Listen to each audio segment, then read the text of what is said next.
Batman and Robin Year 1, Number 9, written by Mark Waid, art by CHRIS SAMNEE. All right, this one's gonna go full pulp. I love it. We get Monster Men. We get the five families getting together to deal with Grimaldi, which is hilarious. I don't know if I've told this to Pete. Grimaldi's is my favorite pizza place out here. All right. So the fact that with the villain of this story is named, the same, it cracks me up. But yeah, so this one starts with the five families of Gotham, right? So you have Angelo Beretti, Carmine Falcone, which I'm not. Is it Falcone? Batman Begins. Nolan has still completely messed me up. I say Falcone. I feel like that's the most obvious silent E I've ever seen in my life, but whatever. Yes, right. Then you got the Giacomo, Rupert Thorne. So I guess it's the four families of Gotham, and they're all getting together to pool their resources to essentially hire some mercenary assassins to take out Grimaldi. And as they're going through, it's this really fun setup where every other panel is one of the mobsters, and then in between is the setup for them going to take out Grimaldi and his dad in the wheelchair. And as they're creeping in, right, they go to kick down the door, and before they can step through, there's this gigantic mobster with a massive head. Yeah. Comes barreling through. At first I thought it was a Solomon Grundy, and I was like, oh wait, no, that's the Long Halloween, Last Halloween. So again, kudos to Waid and Samnee for hitting those vibes of that early Gotham, right? And yeah, no, Grimaldi had this figured out. He knew that the five families, or the four families rather, were going to take a stand. He was ready for him with his new mutants, right? And him and his dad go out, and there's just this awesome fight scene between the Monster Men and the assassins, and then Batman and Robin show up. And I will say there's something so jarring about seeing these Black Ops assassins being taken out by these horrific, like just squished into a pulp, and then little boy Wonder Robin just jumps in and he's like, "Yeah, let's get into a brawl." Yes, and again, it's the whole thing that like they came in with all of these weapons, and they're just it's pure brute force these guys are using, and it's kind of how Falcone. It's kind of how Grimaldi has came in and taken over Gotham, right? He's just come in and he forced his way in, and that's here. That's what he's doing here again. And yeah, man, they're just smashing things, and Batman and Robin are going around and ducking and dodging, and they start doing well, right?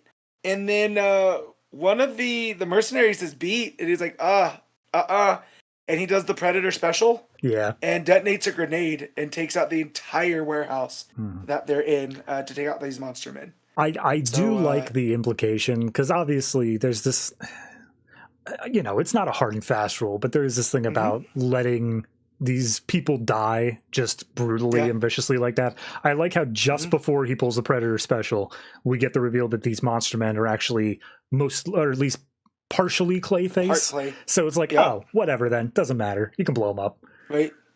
Right. Well, and it's just the thing is because Bruce tells him, he goes, just a second, take a look. The monsters aren't flesh and blood.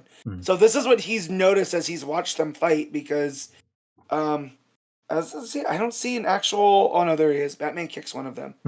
I was going to say, that's Batman's observation skills at play here. But yeah, the faceless assassins, though, they're all taken out. So not much of a loss for Bruce to have to cut with that one. Yeah. But yeah, just an awesome explosion page, and then the smoke smoldering over Gotham as they're on their way back. Yeah, this is something where like this opening sequence I could 100% see adapted like absolutely faithfully into an animation. Like, and that's the end of the scene right there. For sure, just because the action of it with the mercenaries, the cutting back to the mobsters, all that stuff, it's very cinematic. Yep. And that's the thing with, I don't know how much Waid and Samnee that you've read over the course of a lot of their Waid a bit, not combined. Yeah, so like their Daredevil run is very similar. A lot of cinematic. They just work super well together. this was one of the teams I was very excited for coming to DC. And of course, they put them on a Batman and Robin book first, but the idea of them doing other stories, right? Like a WAID Samnee Superman book, I'll never shut up. That'll become my entire personality. I was going to say, I'm waiting for the Superman and Jimmy year 1. Oh my God, let's do it. I would love that. Or just even them on an assignment. It could just be a miniseries. And Jimmy doesn't know that he's Superman, right? Yeah. So they're on assignment, they get into things, and it has to be Clark and Jimmy, you know? And he can't be Superman for whatever reason. Yeah. I feel like they would absolutely crush that. But yeah, as Batman and Robin are on their way back, Bruce notices that Robin's like off, and he thinks it has to do with the Clayman, right? And there's this panel of a frowning Bruce, but he's not doing it in the grimace like I'm serious. That he's genuinely concerned for the boy. Yeah. And again, that's just Samnee's art. I like the writing for Batman there being clear that he's not incapable of noticing these things. He is the world's greatest detective, but he is absolutely ill-equipped to deal with them. He doesn't know what to do in that situation. Yeah, his emotional intelligence doesn't match his detective intelligence. Right. And yeah, and so, you know, they drive off and they're in the cave and Robin just runs off, right?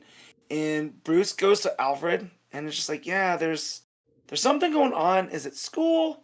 And Alfred's like, no, you know, a teacher called to ask if he's been sick. So it sets the precedent that it's not just this last case, right? And Alfred goes in to talk to him, and you come to find out that this would have been his mom's birthday, right? And he is going through grief.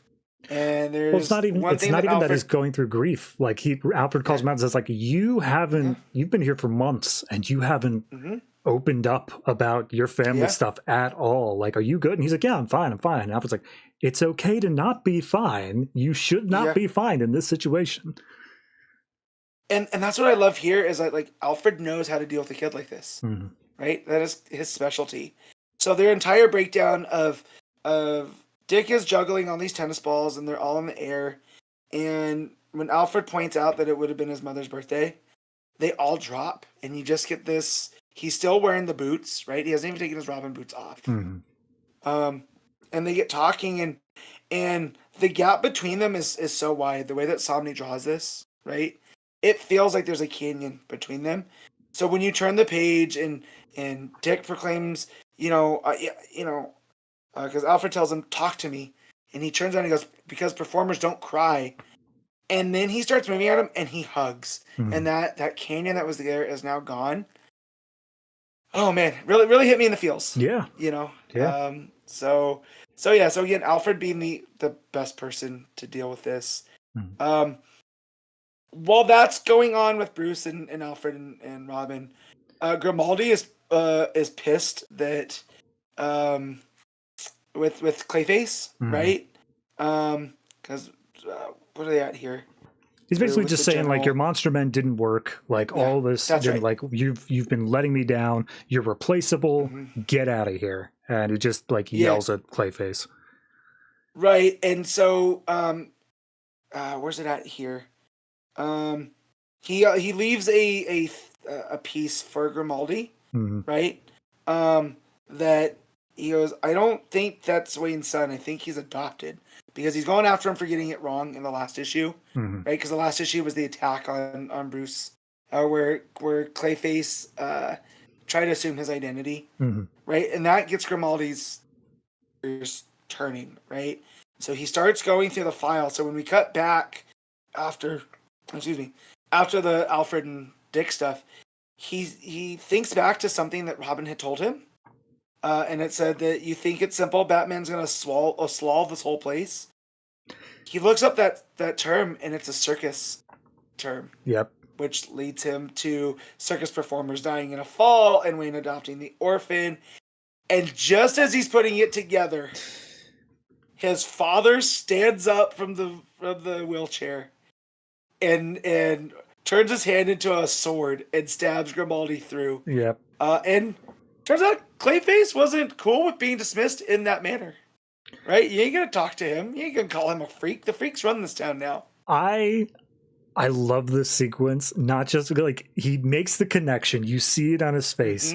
Clayface stabs him through the stomach, and then we see the computer fall over, hit the ground, and break. So this thing, like, it's keeping it in continuity where Clayface doesn't know the secret identity, and so no one ever finds out except for Grimaldi.